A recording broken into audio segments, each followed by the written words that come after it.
There was times where I definitely was like ego driven, and I was like, expected people to know what I wanted out of them without clearly communicating those things. If you're focused on the money, it's never going to come. But if you're focused on taking care of other people and you're focused on giving, the money will naturally come. It's not about us all the time. We have to have time for ourselves, but sometimes you got to put your own needs aside to take care of the people around you. Welcome to another edition of the Balanced CEO podcast. I'm here with my buddy Matt. Super excited. Matt is here from EverProven, and he is a gym owner in the Boston area. Welcome. What's up, man?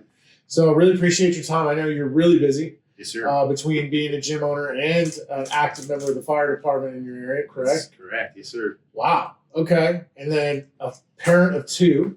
Yep. Husband as well. Yes. So you are definitely juggling quite a few things. Yep. My hands are always full. All right. Well, firefighters, this one's for you. So I hope you guys listen close, because this is really going to break any excuses you have about keeping your fitness up. So Matt, recently you did the CrossFit Open. Yes, sir. And you qualified for semifinals. I did. Now I know that's pretty tough. What, 2%? Top 2%. Top 2% of all participants, correct? Because I know there was a lot of confusion of, was it 2% of the people that put in a score, or 2% of everyone, which is a whole different amount of people. So correct. Yeah. That's why. That means you got to really keep up on your fitness on a regular basis. I do. Yeah. How do you find time? I'm like, that's probably the number one question everyone's going to ask is, how the hell do you find time in a 24-hour day to man a fire station, show up as a parent, show up as the boss of a gym, and then obviously get in enough fitness to compete at a level to be in the top 2% of the most fit people on earth? Yeah. So I think, where I start is making it a priority in my life. And I think I can't do either thing without having that base layer of fitness, right? So it's in the forefront of my mind when I wake up in the morning. That's my goal for the day, is to move. And I have a coach. I have somebody who programs for me specifically, but I also don't want to lose sight of the community. So I'm in there with the people and down in the trenches. In a Firehouse, it's part of my job requirement to stay fit and to, we call ourselves industrial athletes, right?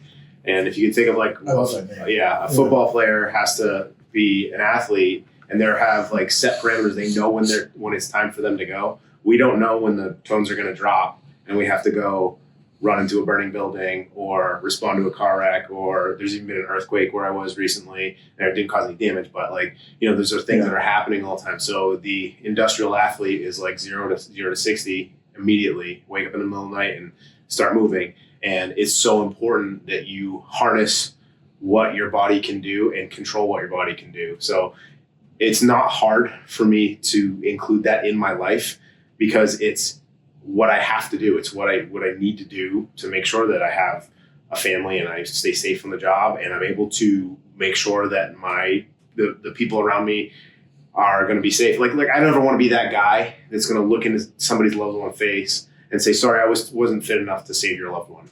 That's it. Yeah, that's a really different perspective, right? For first responders of all kinds, military, police, fire, fitness isn't just about health, right? For me, fitness is just, I want to be able to keep up with my kids and do very simple things. And for you guys, it's life and death. For real. It can be the difference between you going home or not. You going home, other people going home, carrying that burden of, I wasn't strong enough to carry that person out of a building, or whatever it may be. That's impactful. I'm sure that holds some weight over your decision making and priorities on a day-to-day basis. It's personal responsibility, right? So I have to be personally responsible to take care of my body so that I can hold the oath that I swore to take to do the job that I do. Right. So that transfers into the mentality I do to run my gym business, and the standards are high in what I do. And I think, being part of the same business group, we understand the difference between a place that's ran without high standards and a place that's ran with, standards that are going to take care of the people that we serve. Right. I think it's really important to acknowledge, like you said, you have a high standard, and you have to balance all the things you're doing. You have to have a high standard. It's just not just priority driven, but a standard of attention to detail. Yeah. Now, we all know that standard can sometimes come off the wrong way, rub people the wrong way. Totally. How have you managed that? Like, how do you manage that high priority, high quality, thorough output, but then at the same time, like, you're in a fire department for, I'm assuming, a couple days for a shift. Other people are running the gym.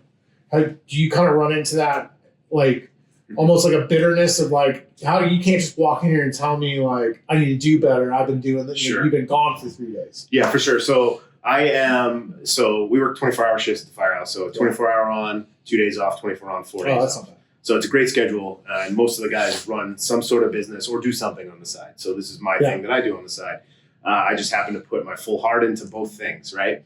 So, with that question, it makes a lot of sense. Like, there's a day, like if I'm out all night and I come into the gym next day and I act like a prick to my staff, they're going to know that, or they're not going to probably listen to me as much as I would like them to. So, I treat all my staff with the utmost respect that I would expect from myself. And I also want to make sure that I ask them how they're doing, what do you need? What can I do to better serve you?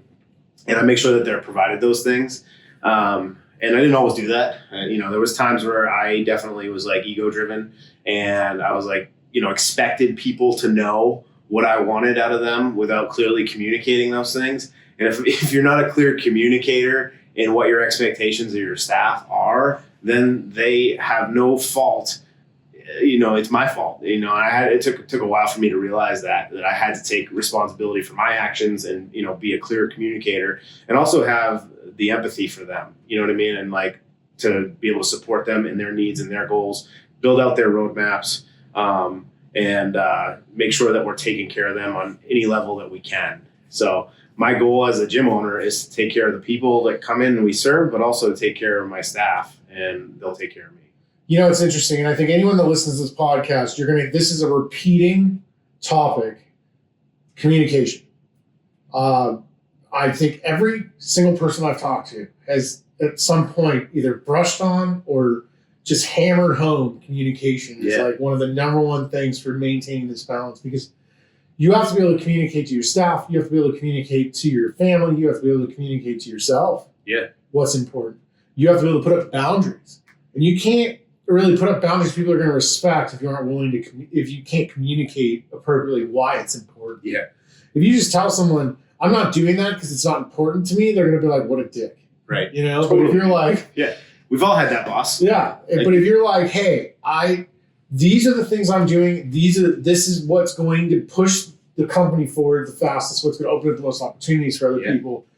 So I have to pass these things off to someone. Can you help me find someone? They're going to be like, okay, that makes sense. Like, he's thinking of the greater good.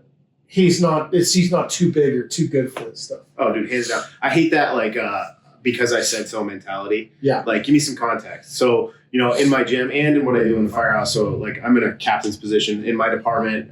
That's a shift commander. So I'm, like, in charge of every firehouse that when I'm working. Wow. Okay. In my gym, I'm obviously the CEO and the founder there. I have a GM that I delegate things through. But in both organizations, I really, really believe in core values and living by those core values and your mission and vision, right? Like, so in my gym, you walk in, you see our mission statement, our vision statement, and our core values. And I ask people to hold themselves to those core values and make decisions by those core values. And does it fit? If what you're doing right now doesn't match one of those mission, vision, or our core values, then we probably should make a different decision. Right. I think symbolism is huge. And so one of the things we recently did in our gym was I took and I explained this in one of the Tinker messages. I think I put it in a Bright Spot Friday or something like that at one point. But I walked around all day in the gym around all the staff members holding an empty gas can. And it was kind of ominous because we had a staff meeting that night. They were like, why the fuck does he have a gas can right now? And like, I didn't explain why. And I kept it with me. I kept it next to me. And it was like symbolism. So we got to the staff meeting and I was like, so who's going to break the ice here and talk about the white elephant in the room, why I'm carrying an empty gas can around all day? And people were like, yeah, what is this all about? So I said, this is going to be a symbol. So I'm going to put it above our whiteboard where we have our group class programming for the day, and I'm going to have it up there. And but before we put it up there, I want to explain to you what it means. So this gas can stands JS. It means give a shit, right? So I'm carrying this all around all day because I want you guys to know that I give a shit about you. I'm going to sign my name on this, and it's going to hang up there, and I want you to know every time I look at it, I'm going to think about you guys, and it's going to be my reminder that I need to do everything I can to make sure that this business does not go down the wrong way so that I can serve you, so that you can make an income, so you can be a healthy contributor to your lifestyle, and you can reach your goals on your roadmap. What I'm asking you to do in signing that gas can is to commit to me to give a shit about everybody that comes in here and follow our core values and give a shit about what we stand for and the ripple effect of those things that are going to go out into our community and improve the lives of the people that walk in our doors, not just with a physical fitness sense, but with all that other makeup of like the things that are going to improve in their life, their mental health, their relationships. So by that transfer of you caring about them in here and me caring about you, you're going to make our community a little bit better. So I'm a huge believer in the ripple effect of those things. I absolutely love that idea of gas give a shit. Yeah. Like that's I'm usually pretty known for my creativity, and that's badass. Yeah.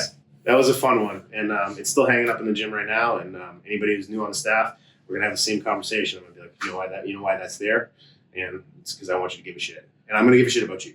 Yeah. And I think we're in a very similar position with our gyms where they're not really a monetary thing. We're not doing it for the financial aspect. It's not our main income source. It's not putting the food on the table. Yeah. So for us, it really is an opportunity thing. I changed my role within the company from CEO to COC, Chief Opportunity Creator, because nice. I realized that that's the number one thing that fires me up, and wakes me up in the morning, and makes me want to do more. It makes me keeps me going. Regardless of how exhausted I get, is the realization that I get to create opportunities for other people that otherwise wouldn't have these opportunities. For sure. Like it goes down to that help first mentality, right? I'm a big believer in that. Like I'm that guy that if somebody needs help moving a mattress at 3:00 in the afternoon, I'm going to rearrange my day so that I can be there for them. Yeah. And that's okay. Like I just like being that person, right? And I do that for anybody. But like you said, the gym itself is not my main source of income. Do I take a salary? Sure. There's no reason for me not to. And I think that's an added bonus. But, when I retire from the fire service, that's where I'm going to hang out. And that's where I'm going to continue to serve.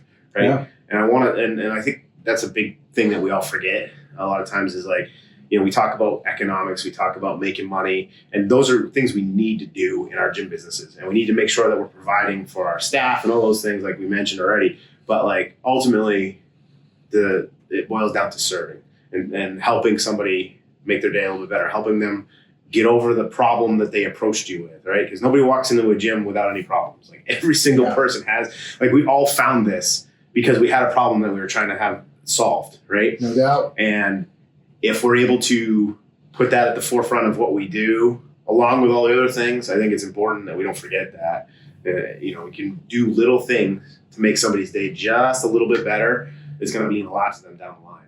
They're going to stick with you. Yeah, absolutely. And I think sometimes people forget, especially in the midst of it, that, yes, we are here to serve people, and our goal is to make everyone's lives better and ultimately be a community. But that community has to generate enough revenue to stay open and pay all the bills. Otherwise, you're serving no one. Right. And so that's kind of the other aspect of it that we have to balance is like, yes, I want to give everything. And I got a request today through staff that a member requested a specific equipment. And I'm like, this doesn't really fit. That's more of an access gym type of equipment versus a coaching gym. Yep.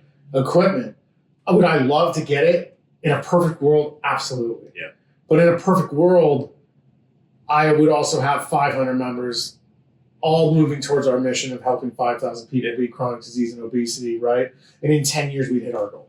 For sure. Right? But that's just not a perfect world. It's not a perfect world. Yeah. So I think that's the other part that people forget. It's like we have to balance that too. We have to make sure we're doing services and programs and stuff that create revenue, which kind of comes into that whole balance thing, right? Yep.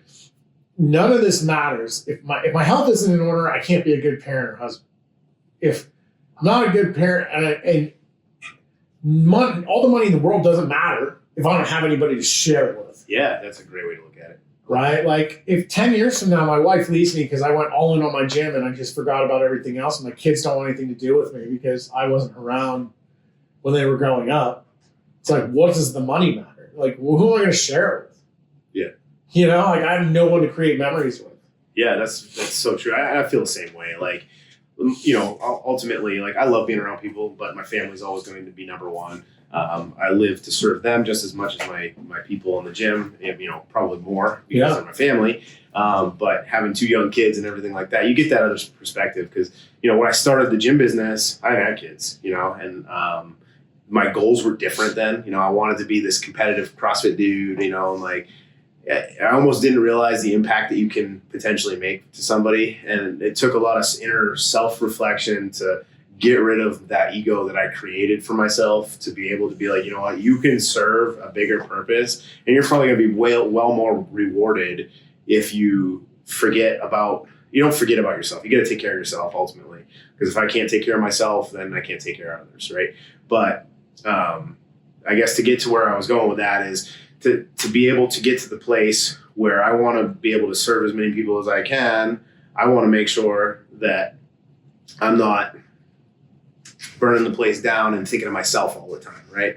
And I think I was from the old school days of CrossFit where it was like, well, just like go hard all the time. And maybe that really wasn't the right way to approach it. Does grandma want to do Fran? Maybe not. I don't know. Yeah. I know very few people that like willingly want to do Fran. Right, ever. Right. So that idea of like making that shift in mentality of like getting rid of it. This isn't about me, and it should never be about me. It should be about, you know, serving somebody else and going to bed at night where I can sleep knowing that I did all I could that day to push that mission forward. Yeah, and have an impact, man. Having an impact is so incredibly fulfilling, especially if it's something like, you know, creating opportunities for other people fills me up so much that it's like just doing that is enough. Like, you know, I almost have to remind myself sometimes you need to do things to make money too. Yeah. Because it's so fulfilling just creating opportunities and having that impact that I like have to remind myself sometimes, like, don't forget to like pay yourself. Yeah. And like, you know, obviously we're in this business group together. So like today we talked about passive income. Like passive income is awesome because it allows you to focus on the things that matter. And then the things that matter should still create some revenue for you maybe, but like you're able to give more into the things that are more meaningful, I guess. Absolutely. You know? So, you know, I got some work to do in that department myself. We all do, man. That's a constant polishing game, right? Like you'll never have a fully polished jewelry or whatever you want to call it, right? It will never be fully done. A car will never be fully polished. Like you will constantly be battling seasons and weather and everything else and just tinkering with it. Yeah. I talked about with somebody earlier today, one of the things I think that I fell in love with is not always the end goal of like, so I can describe it this way. You get the quarterback who wins the Super Bowl and then tomorrow he's training again. For me, it's that middle piece. It's not the beginning. It's not the end. It's that middle, right? It's that spot where you are in the thrill of the chase and you have those big goals. And like, I like going after stuff and I like chasing those things that are excellent, we'll say. Yeah. And getting after, it's the middle part. I get a lot of fulfillment in the work, I guess, Yeah, you're workhorse. I mean, come on. You got a gym, you're a top level athlete in the entire world, and you're a firefighter. I mean, I don't know anything that really spells out workhorse more than like that combination. Like that's 3 things that most people would struggle to maintain one of, let alone 3. So, that's a kudos to you. That's huge, man. I mean, let me ask you this. I'm sure there's firefighters sitting here, or other first responders going, I have put myself in a hole. Yeah. Right? Like I have neglected my personal health. I'm on day number 6 in a row, Jack in the Box. Like my department doesn't fund fitness. So like there isn't equipment here. I don't even know where to start. I don't want to run. Every excuse you could think of that we'd hear from a member. Sure. That I gave myself for years when I was 350 pounds. for someone in that role that's maybe working 2-3 days in a row and going home and going, I don't even know where to start. What are some ideas of where they can start? Where should they look? So I think you have to take an inward look at your culture, right? So like if the culture of your like organization is saying, you know, well, we don't do that here. Like maybe it's time to be a leader and just start something and start doing. Take a few minutes. You don't need equipment. You know, there's the great way to think about it is if you're in a firehouse, right? We want our guys to train. So start opening up the doors of that fire engine and that truck or whatever piece of apparatus you have. Take a piece out, put your gear on, carry something heavy, walk up and down the stairs. Like that's a good way to start something. And then next time, do it for a little bit longer or pick up another tool. You know what I mean? It doesn't always have to be traditional strength and conditioning or exercise for you to start. You can make it job related, right? We're expected to be able to go into a burning building and find somebody who's trapped. So use the tools around you, be familiar with them, and use it as an exercise routine for yourself. Like you strap your gear on, you crawl around on the floor. It's going to be exercise. I promise you. It's going to be intense.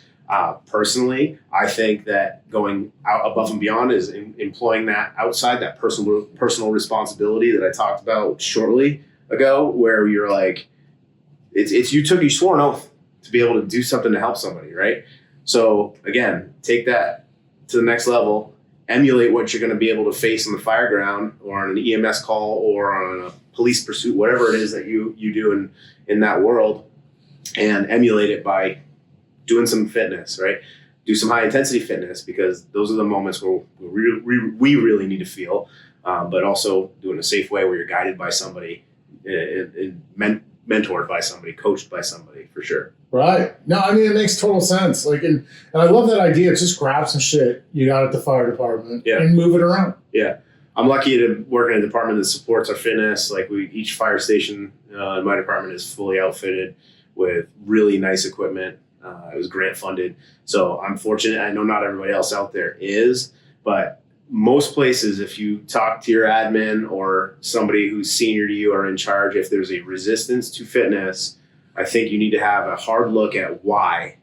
Is it because you're afraid of people getting hurt? Because I think there's more chances of you getting hurt if you're not doing anything. Right. For sure, you know.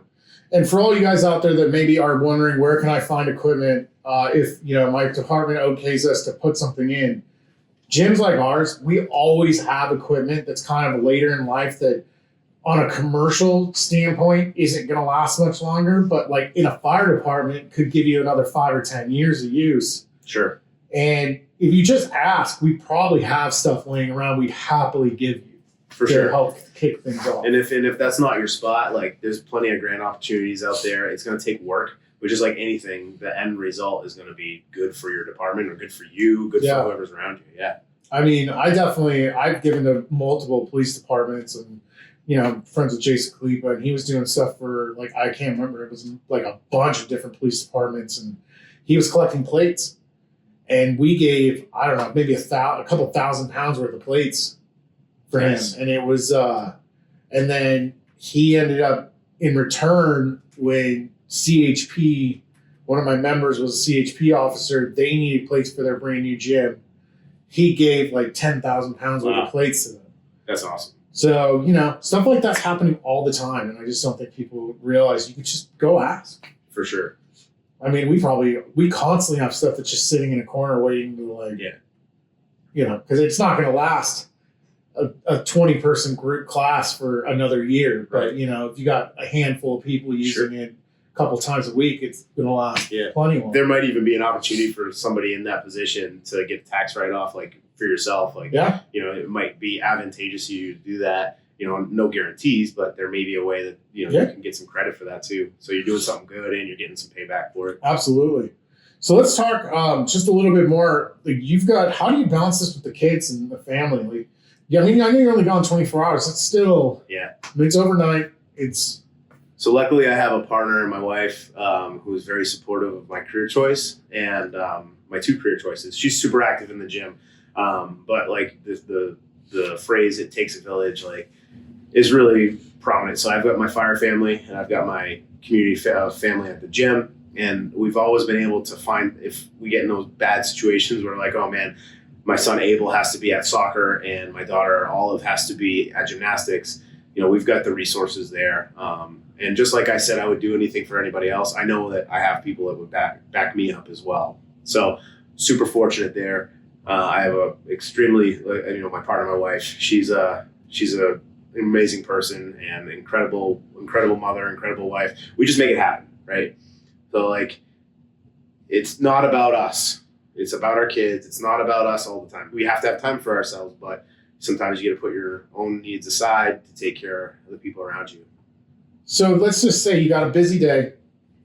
You're training for semifinals. You've got all this stuff going on. You've got the fire department literally putting out fires. You've got your gym figuratively putting out fires. Correct. If Matt gets 30 minutes for fitness, what are you doing? What am I doing? I'm going to cycle a barbell and then I'm going to probably do some body weight exercises, something high intense. If it's, a day where I'm feeling trashed, I'm just going to pedal on a bike for a minute, Okay. I'm going to do something. I'll take my dog out. I'll also involve my kids. So my son, I'm proud to say, he's 9 years old, but he's in a barbell club. Wow. And he's created enough opportunities for himself in weightlifting to make it to youth nationals. Whoa. So he's nationally ranked weightlifter. So my son, I can involve in this. My gym is kid friendly. Like, we're not going to have kids running around the floor. Yeah. But when a class or something or a training's going on, but we're family friendly too. So like, we invite people to show their kids and create that next layer of fitness for the future, for sure. So he's been a huge, influence on why I want to stay fit, my son and my daughter and my family. But involving them in the process is also huge because I don't have to leave them at home, or stick them in front of a screen, because that's what I don't want to do. I want to keep them active. Yeah, that's a hard part for me with my son. He's 6. He's active as hell. He does gymnastics 2 days a week. He does ninja, so like parkour, cool. American Ninja stuff. And then he's in baseball, and he really wants to do soccer. But he lifts weights because I have a full garage gym. I'm like every CrossFit gym owner in the world that has a gym they can go to, but builds out world-class garage gym instead. Same. I have that in my house too. We got to squeeze it in. It's like people that put you home a gym. I'm like, yeah, but when I'm there, I'm working. I can't turn it off. Yeah. A lot of times the separation is hard, Yeah. So, the night times where there's been plenty of times where I'm sitting on the bike rig in my kitchen and it's an open concept house. So in the kitchen, looking at the kids in the living room, they're watching whatever they're watching on TV and I'm kind of just there with them. So spending time and getting it in wherever I can. Yeah, it's crazy, man. And he'll go out there and do his own workouts, and it's like 5 minutes. But again, I'm like, I'm not going to tell him what to do. I'm just encouraging him to get out there and get after it. Just being a good influence. Yeah. Yeah, exactly. And I think that's something people don't realize is they're watching. If they're watching you make the decision to sit on the couch rather than do something for yourself, they're sick. Okay, that's how life works. Yeah. When I get older, I go to work. I come home. I sit on the couch. I don't go to the gym. I don't work out. I don't eat right. This is what adults do. Yeah. So they're always watching. They are going to mimic the things that you do, and you're going to influence them no matter what. And your choices are always going to have to be guided by knowing that they're looking at you, right? And great example. I'm not the most clean mouthed person. Working in a firehouse or working in the gym. I really had to tone that back because I was afraid that my son or my daughter were going to start using those words where, it's embarrassing to me, it's embarrassing to my wife. And it's not maybe the most intelligent thing for me to do is to swear around them. So, dialing that back, I caught my son a couple of times and he knows. I'll give him that look of don't you say that, you know what I mean? Yeah. And so now the difference is that they know that that's not what they should be doing, right? And I think it translates to everything you do. If you're somebody who's gonna, drink soda and eat poorly, and your kids are gonna see that. Yeah. No, I mean it makes huge sense in that regard. And my son watched Bad Boys 4 because I've always kind of been I'm okay with you knowing what these words are. Sure, I'm okay with absolutely. you using them in the right environments. Yeah. But if you abuse it, you're done. You won't be able to use it at all. Yeah. And we watched Bad Boys 4 and that was his favorite for a week. Yeah. And then it's just boom. And I'm nope. You're done watching that movie until you can understand that's a movie. Right, exactly. You know, like that somebody wrote that specifically to sell tickets. Like they're not talking like that in real life. Oh, right. Okay. So I get it. The swear word thing is definitely big. For sure. So before we wrap this up, is there anything you want to really kind of lay out there for people? Any sage words of advice from a guy that is balancing quite the hefty workload? That, you know, what would you tell your former self sitting here today? I would say that you know, listen to other people. Make sure that your decisions are made with a help first mentality, and you will be served the way you will serve people. That would be the thing I would probably say to a former iteration of myself. You know, the younger, harder charging version of For that. sure. Yeah. I mean, I agree. I think I've always said that if you're focused on the money, it's never going to come. But if you're focused on taking care of other people and you're focused on giving, the money will naturally come. For sure. You know, every time someone's like, I just can't figure it out. I can't seem to make enough money. I can't seem to do it. I'm like, are you more focused on the money or the delivery? That's a good way to look at it. Right? Are you focused on the quality of the product, the quality of the delivery, how it takes care of other people, how it affects other people, how it serves other people? Or are you focused on the bottom line dollar amount? For sure. There's always a way. And if you focus on the right things, you can make yourself get where you need to go. I was like, if you're focused on the quality and the delivery of the service and the delivery of your work and like how you're leading by example and the way you're emoting yourself around people, like the money will come. For sure. Totally agree. I think that's perfect. I think that's a great way to wrap it up. I really appreciate your time. All right, man. I appreciate your service. Thank you. And Appreciate your support. good luck. Yeah, good luck on the semifinals, man. Thanks, man. And as always, keep digging in.